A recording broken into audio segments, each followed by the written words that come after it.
મિત્રો, એક સાથે એટલું બધું માણસો જોઈને તમને પણ નવાઈ લાગતી હશે. ખરેખર હું પણ આજે અહીંયા આવ્યો તો મને પણ નવાઈ લાગી કે એટલું બધું માણસો એક સાથે કેવી રીતે દર્શને. પણ મેં જાણ્યું ત્યારે મને ખબર પડી કે લોકો તો સ્પેશિયલ અહીંયા દૂર દૂરથી નિષ્કલંક મહાદેવના દર્શન કરવા આવે છે. આ જગ્યાએ તમારે આવવા માટે ભાવનગરથી 30 કિલોમીટરના અંતરે આવેલું નિષ્કલંક મહાદેવ લકડીને અને આની સ્થાપના કરેલ છે પાંડવોએ.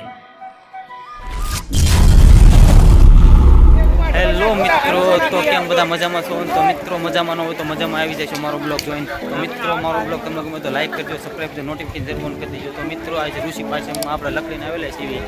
તો મિત્રો લાસ્ટ ટાઈમ મારા બ્લોગમાં રહીજો. અને મિત્રો તમે જોઈ શકો છો અહીંયા સ્ટોલ પણ બધા લાગેલા છે. હું તમને બતાવવાનું છું. પબ્લિક પણ બહુ છે અહીંયા લકડીમાં. તમે બધે ઘણા બધા સ્ટોલ પણ લાગેલા છે.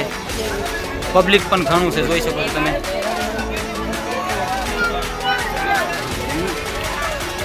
તો આગળ આપણે ગાડી રાખી, કેમ કે પોલીસવાળા બધા કહેતા હતા કે ઘણા બધા ટ્રાફિક છે એટલે ગાડી નહોતા લઈ જવા દેતા બાઇક. તો મિત્રો આપણે હાલીને જઈ રહ્યા છીએ. તો હમણાં તમને લકડીમાં આપણે મહાદેવ શિવલિંગ પણ બતાવવાનું હતું. મહાદેવ નિષ્કલંક મહાદેવ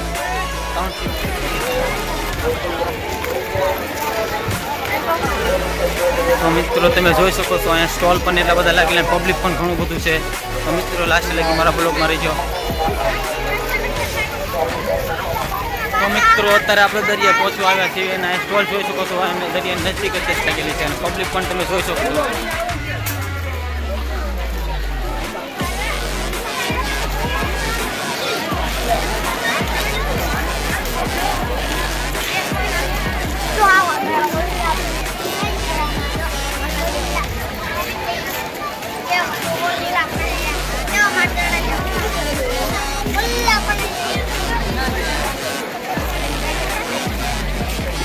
દરિયો અહીંથી હું જોઈ શકું છું, તમને પણ બતાવું, જોઈ શકો અહીંયા ટ્રાફિક પણ એટલું છે.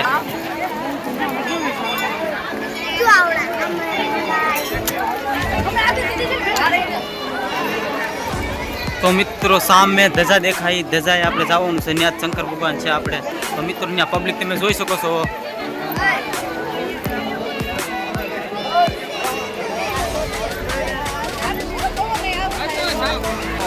તો મિત્રોને આજે તમને મહાદેવના પણ દર્શન કરાવવાનું છે. લાસ્ટ લગી મારા બ્લોગમાં બનાવી રહીજો મિત્રો. આપણે લકડીને અત્યારે પહોંચી ગયા છીએ મિત્રો. મિત્રો તમે જોઈ શકો છો ટ્રાફિક પણ અહીંયા કેટલી છે અહીંયા.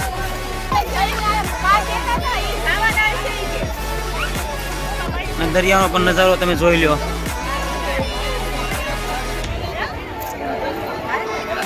મિત્રો અત્યારે આપણે દરિયાની વચ્ચે જ્યાં પાણી વી ગયું છે એટલે ત્યાં વચ્ચે હાલ્યા જાય છે. તમે જોઈ શકો છો.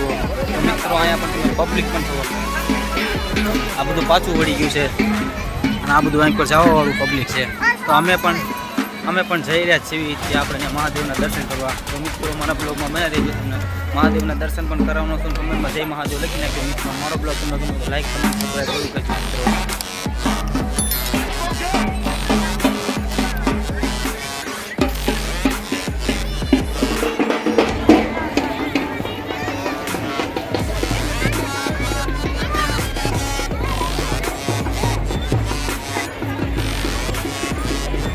મિત્રો ફાઇનલી આપણે પહોંચી ગયા છીએ અહીંયા મહાદેવના મંદિર છે. તમે જોઈ શકો છો દરિયાની હાવ વચ્ચે જ છે આપણે.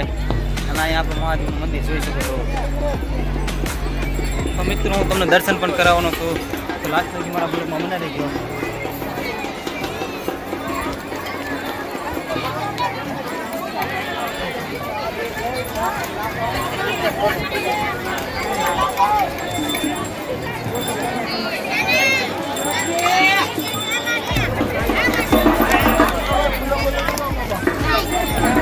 પાંચ શિવલિંગનો પૂંજા પહોંચતો હતો. મિત્રો તમે જોઈ શકો આ બધા વિધિ કરે છે શિવલિંગની.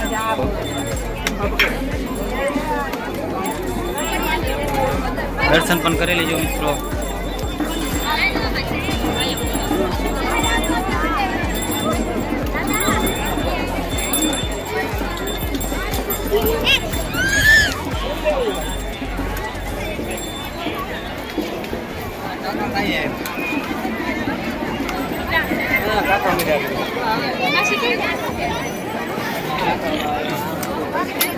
જો મિત્રો અહીંયા પણ બધા વિધિ કરી રહ્યા છે. આ શિવલિંગ આપણે બીજું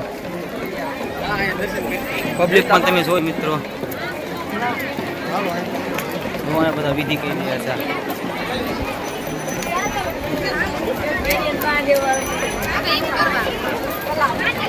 મિત્રો આપણે ત્રીજું શિવ અહીંયા પણ તમે દર્શન કરી લેજો.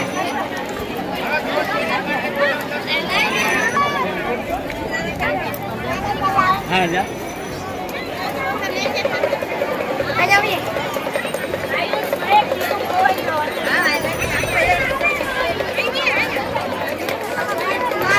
મારો બ્લોગ તમે ગમે તો લાઈક કરી દો, સબસ્ક્રાઈબ કરજો અને કમેન્ટ જરૂર કરી દેજો. અને મિત્રો તમે જોઈ શકો ટ્રાફિક પણ કેટલું છે અને દરિયાની વચ્ચે જ છે.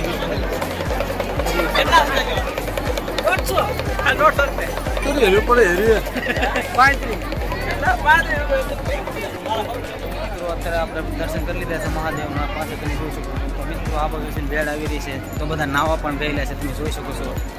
નાવામાં પણ કેટલી ટ્રાફિક છે ત્યાં. ફાઇનલી આપણે નાવા પહોંચી ગયા છીએ, તમે જોઈ શકો છો. અત્યારે વેળ જઈ રહી છે આ બાજુથી, પબ્લિક બધું નાય જ છે. મિત્રો નાવાનો પ્લાન તો નથી, કેમ કે હાથ પગ નીકળી જવાનું છે. તમને આ તો બધું બતાવવા આવ્યું હતું કે પબ્લિકને બોટ પણ જોઈ, બોટને પબ્લિકને જોઈ શકો કેટલું પબ્લિક છે અહીંયા, જોઈ શકો તમે બધા નાય છે. અને આ મિત્રો આપણું મહાદેવનું મંદિર.